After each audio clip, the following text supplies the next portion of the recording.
पन्ना जिले में विकास के दावों के बीच एक तस्वीर ऐसी भी है जो जमीनी हकीकत पर बड़े सवाल खड़े करती है। देवेंद्र नगर तहसील की ग्राम पंचायत गुखोर के माजरा ग्राम में करीब 100 परिवार आज भी सड़क और स्वास्थ्य जैसी बुनियादी सुविधाओं से जूझ रहे हैं। गांव तक पहुंचने के लिए पक्की सड़क नहीं है, जिससे ग्रामीणों की मुश्किलें बारिश के मौसम में और बढ़ जाती है। देखिए हमारी खास रिपोर्ट। रतगवा गांव के ग्रामीण लंबे समय से सड़क निर्माण की मांग कर रहे हैं। उनका कहना है कि सामान्य दिनों में भी कच्चे रास्ते से आवागमन मुश्किल रहता है, लेकिन बारिश शुरू होते ही हालात और खराब हो जाते हैं। पूरा रास्ता कीचड़ और दलदल में बदल जाता है। दोपहिया वाहन तक निकलना मुश्किल हो जाता है और पैदल चलने वालों को भी काफी परेशानी उठानी पड़ती है।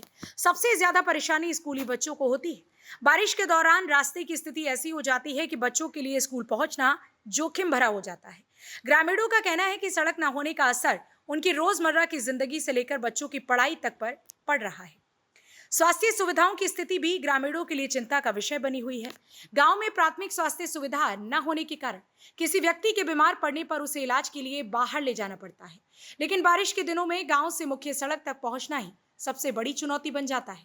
ग्रामीण बताते हैं कि कई बार गंभीर मरीजों को चारपाई पर उठाकर करीब 4 किलोमीटर दूर मुख्य सड़क तक ले जाना पड़ता है। इसके बाद ही वाहन की मदद से अस्पताल पहुंचाया जा सकता है। ऐसे हालात में इलाज मिलने में देरी की आशंका बनी रहती है। जंगल से होकर गुजरने वाले इस कच्चे रास्ते पर जहरीले जीव जंतुओं का खतरा भी ग्रामीणों के लिए अतिरिक्त परेशानी है। अपनी समस्याओं को लेकर ग्रामीणों ने अब जन सुनवाई में कलेक्टर को आवेदन सौंपा है। आवेदनकर्ता विकास रजक, कछेंदी लाल सहित अन्य ग्रामीणों ने प्रशासन से रतगवा तक जल्द ही पक्की सड़क बनाने और प्राथमिक स्वास्थ्य सुविधा उपलब्ध कराने की मांग की। ग्रामीणों का कहना है कि सड़क निर्माण को लेकर कई बार जनप्रतिनिधियों और क्षेत्रीय विधायक डॉक्टर राजेश वर्मा के सामने भी समस्या रखी जा चुकी है, लेकिन अब तक कोई ठोस समाधान नहीं हुआ। ग्रामीणों का सवाल है कि जब गांव राष्ट्रीय राजमार्ग से सिर्फ 4 किलोमीटर दूर है, तो आखिर इतने वर्षों बाद भी यहां पक्की सड़क क्यों नहीं पहुंच सकी। कलेक्टर हाथ उठाए थे, हमारे गाँव में रास्ता नहीं, कम से कम 80 साल से नहीं है रास्ता। इसके लिए हम आए हैं, संसद कर दिए, विधायक कर दिए, हमारा कोई सुनता ही नहीं है। कितने बार आवेदन किया आपने? 50 बार करो हम। यहाँ रास्ता नहीं है। रास्ता नहीं है। अभी कैसे जाते हैं आप? ज्यादा है, पैदल जाई थे, वह सब का है। बरसात की क्या स्थिति रहती है? बरसात में का है, करते नहीं बने, कीचड़ है एकदम।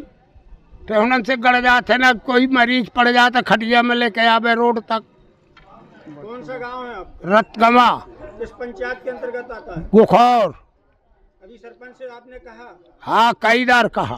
क्या बोला सरपंच? सरपंच कह देता मेरे अंडर में। क्या मामला है? सर, मैं कलेक्टर ऑफिस आया था ज्ञापन देने। रोड नहीं हमारे यहाँ। बताइए, आज़ादी के 80 साल बाद भी रोड नहीं है। और हम लोग जैसे 181 में शिकायत करते हैं तो हमारी शिकायत कटवा दी जाती है जिला सीओ और कलेक्टर मैडम द्वारा। कोई सुनवाई नहीं है, तो फिर क्या मतलब 181 लगाने का? 181 कटवाने पर क्या धमकी दी जाती है? धमकी यही दी जाती है कि आप रिपोर्ट कटवाई नहीं तो आपके ऊपर कार्रवाई होगी। मतलब 181 में भी कार्रवाई की गई स्थिति बता रहे हैं? उसमें बता देते, जैसे हम कार्रवाई के लिए फ़ोन लगाते कि हमारे यहाँ रोड नहीं है, सुनवाई नहीं हो रही, तो यहाँ से बोल देते हैं कि रोड काम अभी मतलब है संचालित नहीं है, और कुछ काम बताते भी नहीं है और रिपोर्ट कटवा देते हैं। अगर रिपोर्ट नहीं कटवाते तो धमकी दे रहे हैं। जनप्रतिनिधियों से आपने कहा? विधायक जी, सबसे बोल चुके हैं सर, विधायक को भी आवेदन दे चुके हैं और सांसद को भी दे चुके हैं, कोई सुनवाई ही नहीं है। बारिश के दौरान कच्चा और कीचड़ भरा रास्ता ग्रामीणों के लिए बड़ी चुनौती बन जाता है। वर्षों से चली आ रही इस समस्या को लेकर ग्रामीणों ने अब प्रशासन से गुहार लगाई है। ग्रामीणों को उम्मीद है कि उनकी मांग सिर्फ कागजों तक सीमित नहीं रहेगी, बल्कि जल्द ही सड़क और स्वास्थ्य सुविधाओं के रूप में इसका स्थायी समाधान जमीन पर दिखाई देगा। इस खबर में इतना ही। बाकी की तमाम खबरों के लिए देखते रहिए RNI न्यूज़।